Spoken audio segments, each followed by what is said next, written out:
Dieu fera plus pour vous. Shalom bien-aimés dans le Seigneur.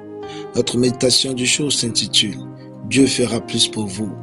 Durant notre texte dans Genèse chapitre 18, le verset 2 qui nous dit ceci. « Il leva les yeux et regarda et voici 3 hommes étaient debout près de lui. Quand il les vit, il courut au-devant d'eux depuis l'entrée de sa tente et se prosterna en terre. » Alléluia. Dans Genèse chapitre 18, le verset 1, il est écrit que l'Éternel lui apparut parmi les chênes de Mamré, comme il était assis à l'entrée de sa tente.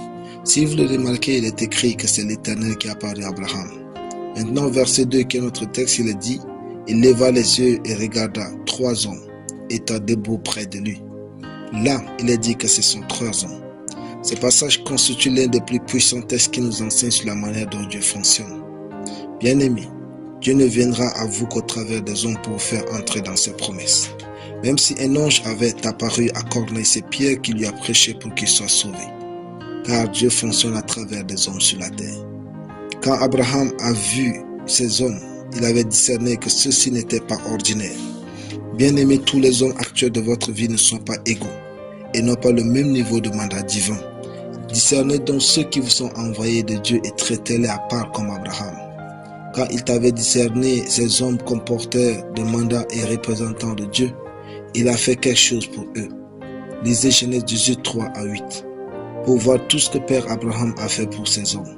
Quand ces hommes voulaient partir, l'un d'entre eux dit, « Je viendrai vers toi à cette même époque et voici Sarah ta femme aura un fils. » Il y a des hommes qui sont la voix de Dieu dans votre vie. Si vous faites quelque chose pour eux dans leur vie, Dieu vous est redevable et il fera plus pour vous. C'est ainsi que Dieu fonctionne. Laissez pas l'avarice conquérir votre cœur, provoquez la grâce de Dieu dans votre vie. Tous ceux qui ont obtenu des choses rares avec Dieu dans ce monde ont à un moment donné de leur vie fait quelque chose que Dieu ne pouvait pas ignorer. Rebecca a juste donné l'eau au chameau du serviteur d'Abraham et elle a eu un mari nommé Isaac.